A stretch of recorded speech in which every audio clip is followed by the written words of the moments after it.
Hi guys, Evette here. Guys, a warm welcome here today to your workshop, which we're going to be talking about criticism and how to deal with it. Now, criticism is something that has affected all of us. We've all had, an experience at some point in time where we've been criticized, or at least we felt that we were criticized. Sometimes where there is a real true criticism, and often it can also be because maybe we had a vulnerability in a certain area and we could have felt that certain feedback was perceived as being criticism, but probably it was not intended for it to be. But either way, how it makes you feel, that is, of course, your experience. So let's have a look at why does criticism take place, right? So we have criticism when someone is giving you feedback, and it can also be in the form of constructive criticism. It doesn't always necessarily have to go into the negative. When we hear the word criticism, even for me, I'm always thinking, oh my God, it's negative. It's going to be something that's really bad. Someone's going to have some bad opinion or negative thought or negative idea about me or something that I maybe did, or maybe I did something wrong. So here already, it kind of triggers already just right off the bat for me as well. I don't know if you can relate, but for me, it triggers just right off the bat, I did something wrong. Right. So now what I find is that when I am in that place, I feel like, okay, I'm now in defense. Now I'm listening to hear how can I defend myself rather than listening what the person is trying to give feedback on so that I can do something better. Now, this is the problem. This is where the challenge comes in, is how the feedback is delivered. This can make it a negative or a very positive experience, of course, with the other person's tone of voice and how they say it, how they convey the information that they're trying to share with you, even if it is constructive, even if it is good. There can be another aspect in the sense of how this information is being, conveyed. And so where the person might be saying, well, let's use an example. Let's say I wrote an article and someone comes and they says, wow, I love this article, but you really could have said like this because it would have changed it to be more powerful and more this and more that. So now this person is actually giving me really good feedback because I could now make sure that my next article is written so that it's hopefully, the highest viewed article.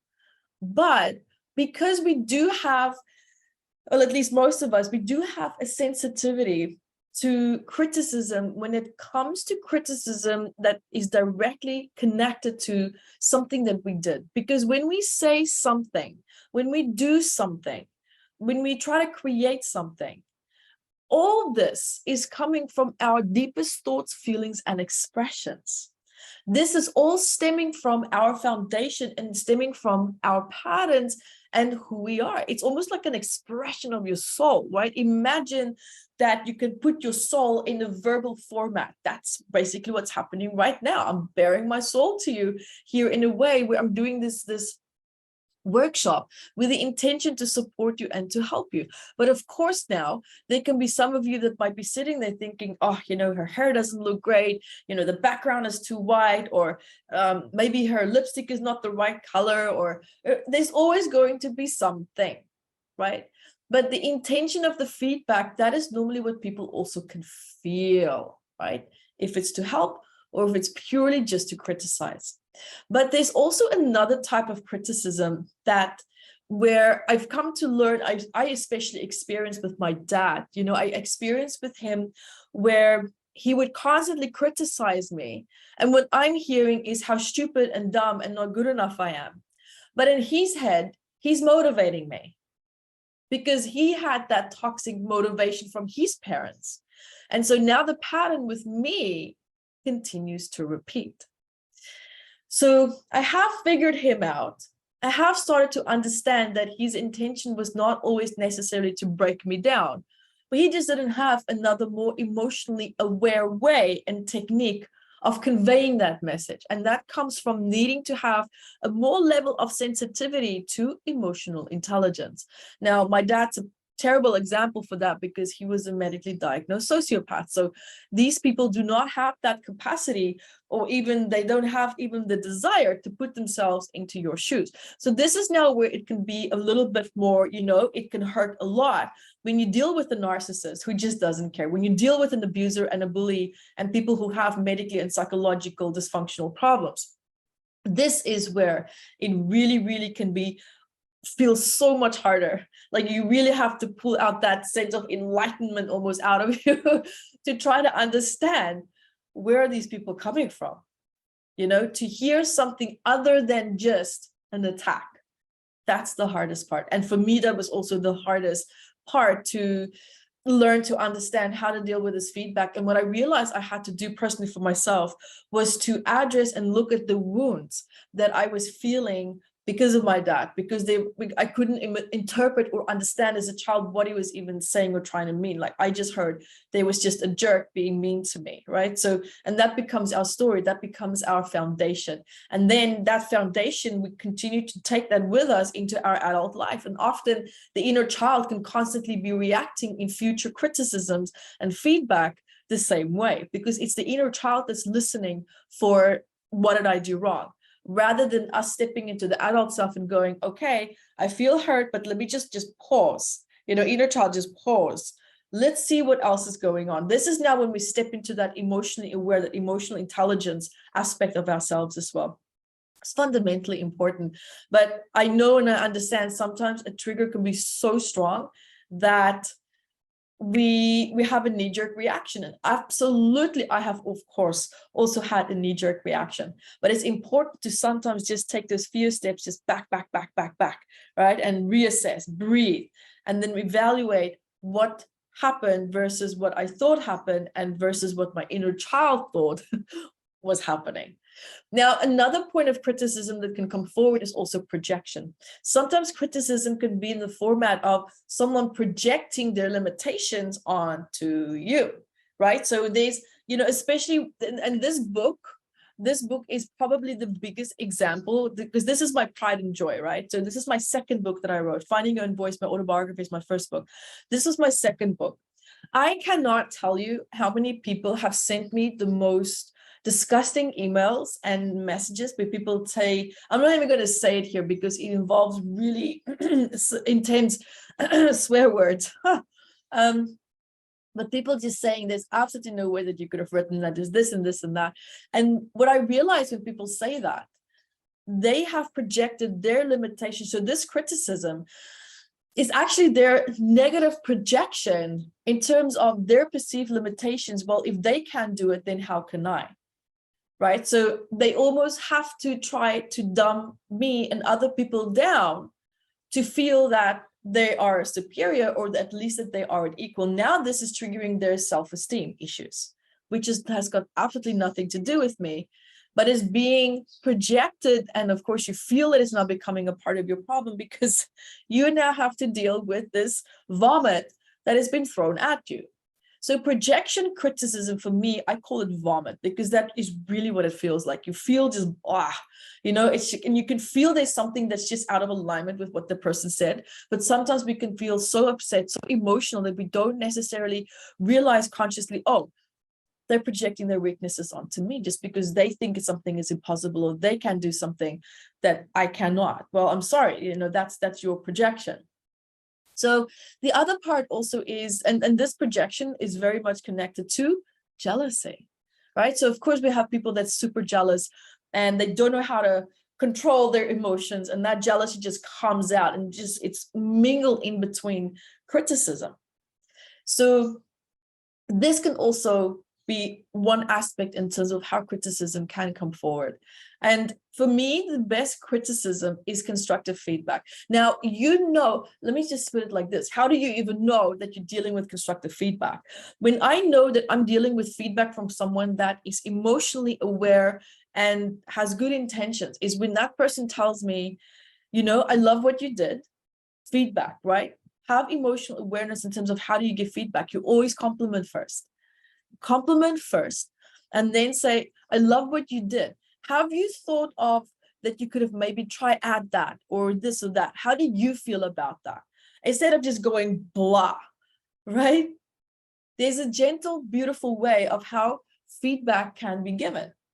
And sometimes if we ask for feedback, then now the responsibility is actually in our court. It's in our corner to make sure that we receive whatever comes back.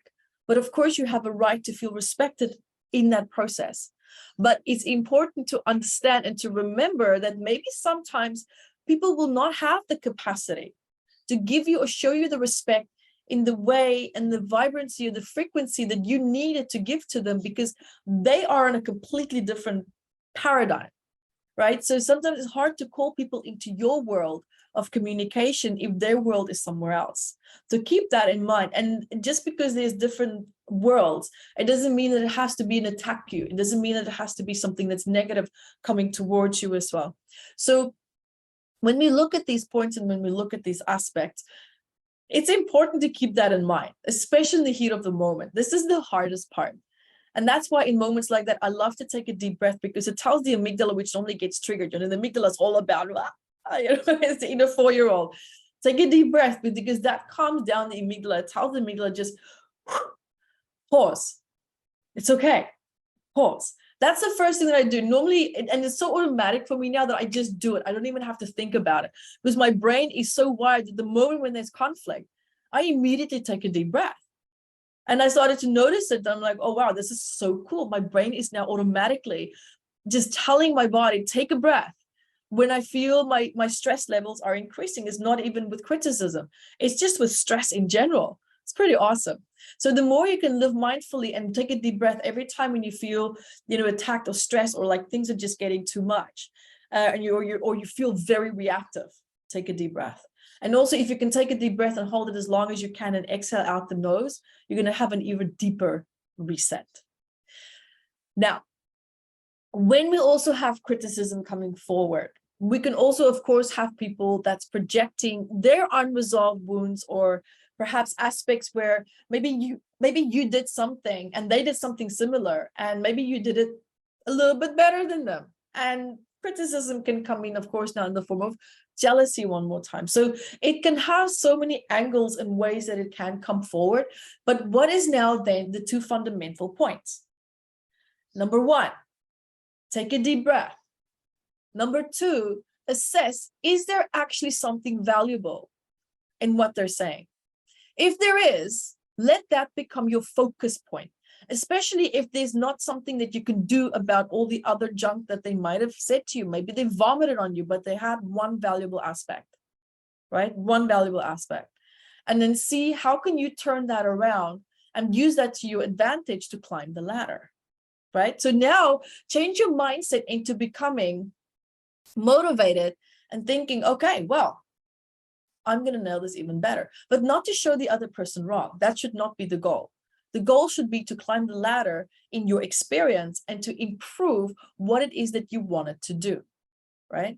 Now, for me, especially, it's easier to get, you know, feedback from people that I don't even know, because I know I'm just, there you go, thanks. But, you know, I'll take what I need from the rest, but let's just, and especially if it feels toxic, you know, I could shut that door.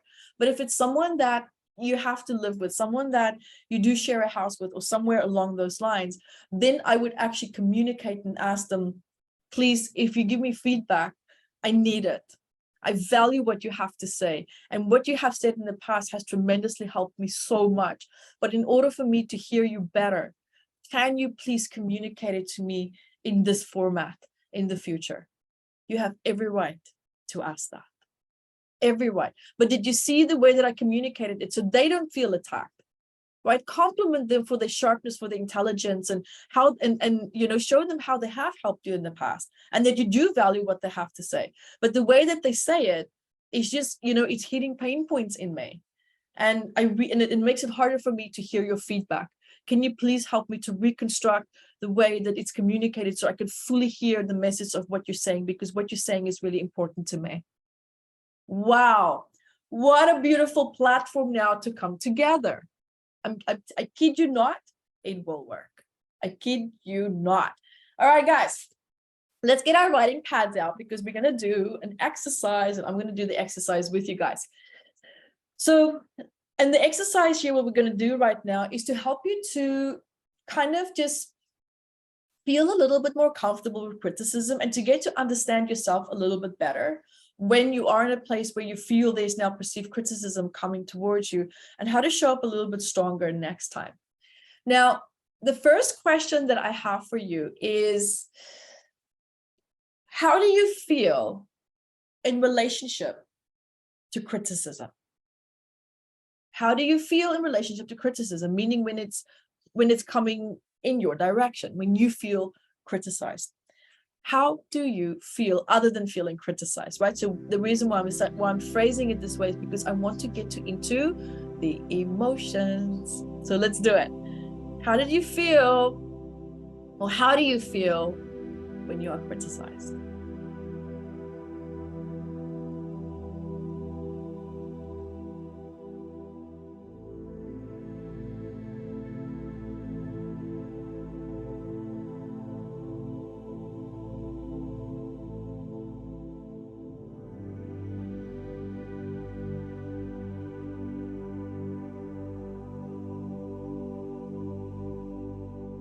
I'm sharing here with you, basically, I'm going to share with you in a minute also what I wrote down, but I am going to be sharing with you things that were pain points for me, which I have addressed.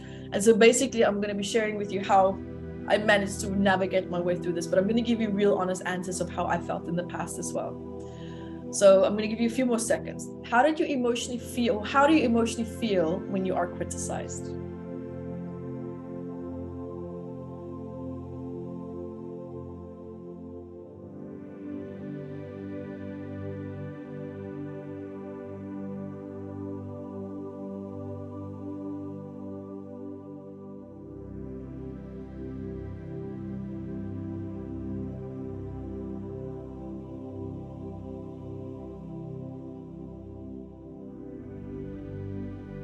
Okay, so what I wrote down here was I felt like giving up.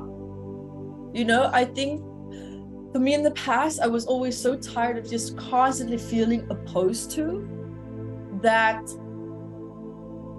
it was just like, another wall, something else. And then you get to a point where you hit burnout, right? Because my dad really, he really was like that, you know, wall constantly. And so for me, how I felt towards it was just like, I give up, right? So that's my answer. Now, my next question to you is, I want you to evaluate, and let's use the last time when you felt criticized. Was the criticism necessary? Just yes or no. Just right now, just a yes or no answer. Yes or no.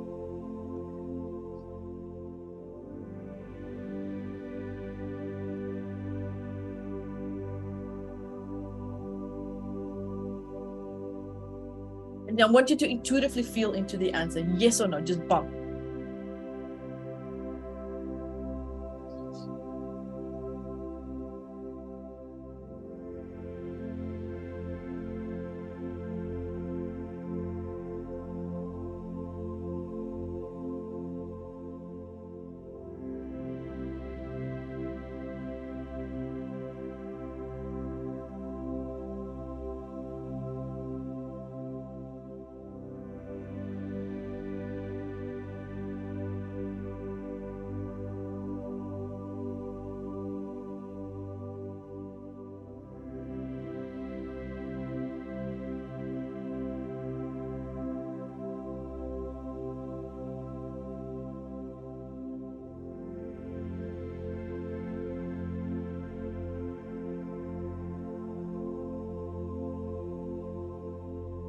Okay. Now, the question is, how do you know that it's a yes or a no? Why did you write down that answer? What did you need to think, or what did you need to feel in order to know that your answer was correct? And it's not about the answer being wrong or right, but that your answer was, in fact, this one that you felt drawn to. Why did you feel drawn to that answer? What did you need to think or feel in order to know that the criticism was necessary or not necessary? That's important.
So now I'm going to share here with you my answer.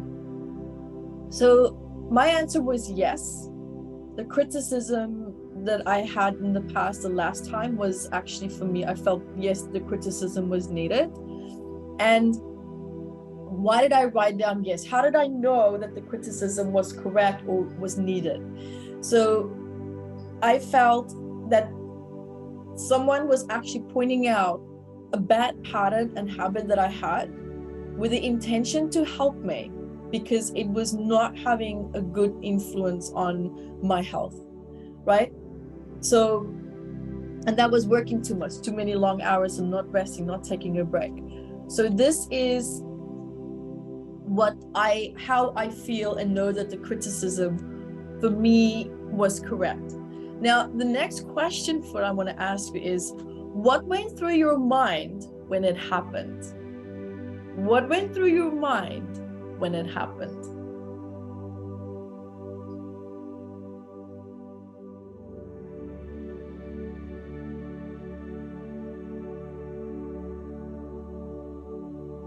Meaning when the criticism happened, sorry guys. What went through your mind when the criticism took place?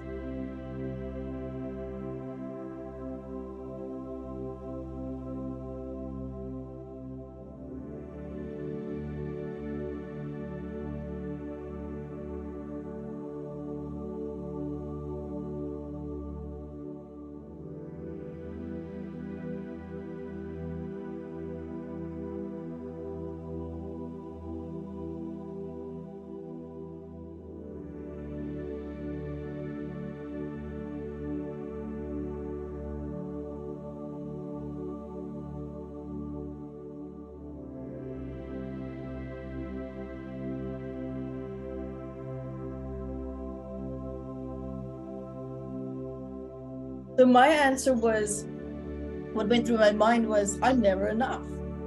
I never get it right. So that is the thoughts that was spiraling for me. Now, my next question to you is, how did you emotionally feel?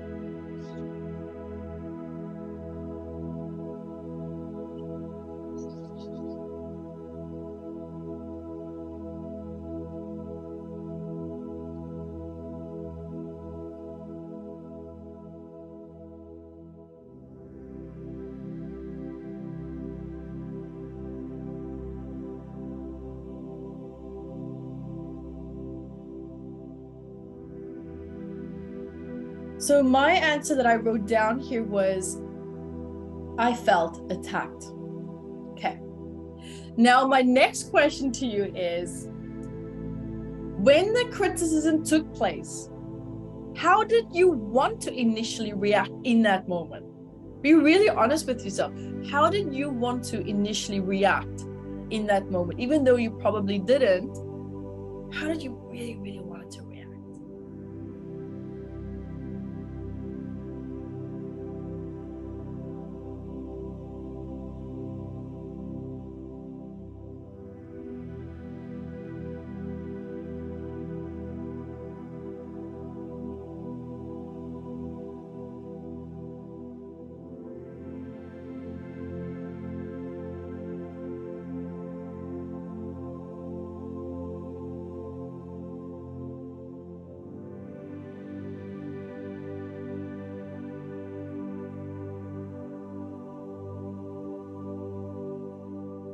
So my initial reaction was just to get up and walk away, like that, just wanting to run away, but not running away because I felt like a victim. I just didn't want to deal with it. It's like, poof, it's like this massive pushback.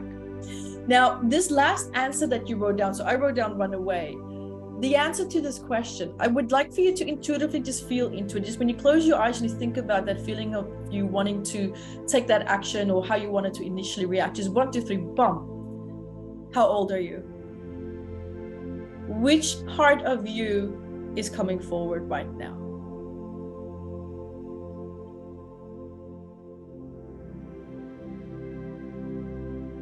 That's interesting. When I wrote mine down, mine was 7. I was 7 years old.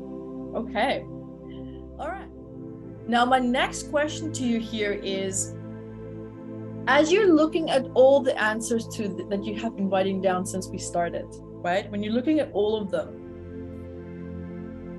who made you feel this way in the past? Just close your eyes. Who made me feel like this in the past? You might see one face, several faces, or hear different voices, or different scenarios might come forward. And I invite you now to write down these people or circumstances. Okay.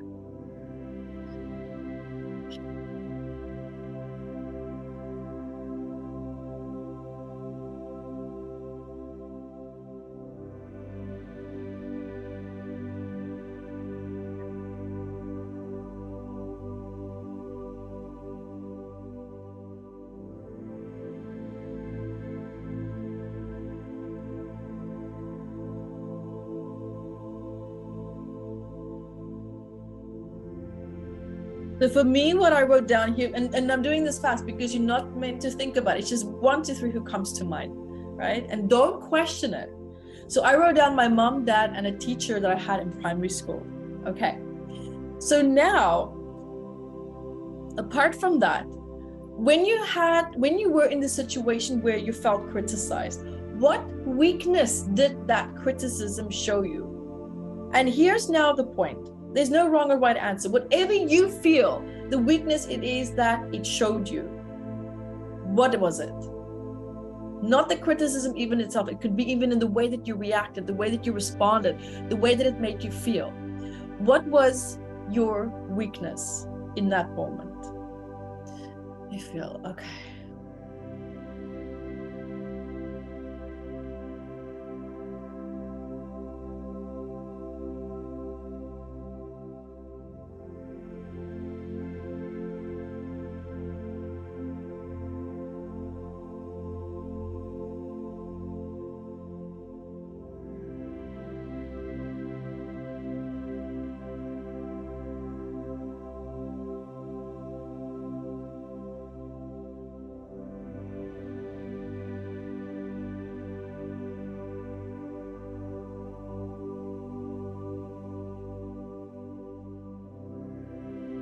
Having a hard time feeling into this. Huh?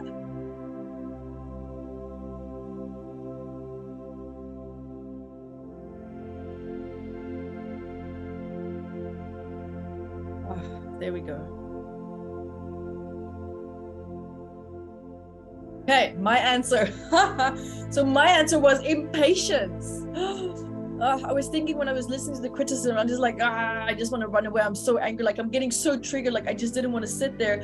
I didn't have the patience to listen to it. Like I just didn't want to listen to it. Okay, it's the impatience. Okay. So my last question for today is, what step can you take today to help you to improve this weakness that you have? What step can I take to help me to improve this impatience?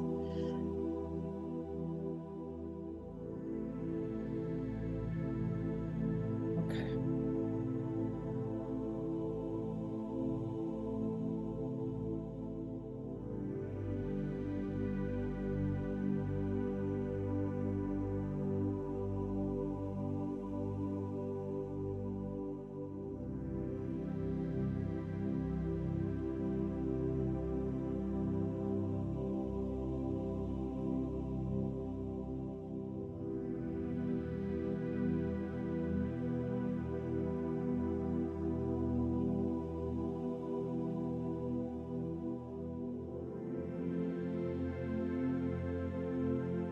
So my answer was to realize that we all have different definitions and ways of supporting people. And sometimes someone's way of supporting me can actually feel like criticism. And to understand that if something is hurting me, it doesn't always mean that the person is deliberately trying to attack me.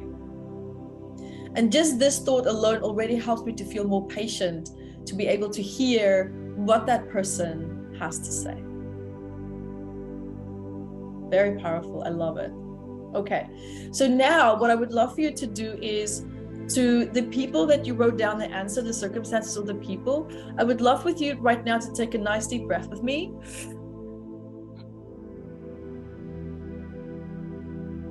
And just silently in your mind, and a few times, and from now on, every time when you have a moment where you feel criticized, acknowledge the difference between criticism and these people or these incidents. So example, I acknowledge the difference between criticism and my mother, father, and teacher.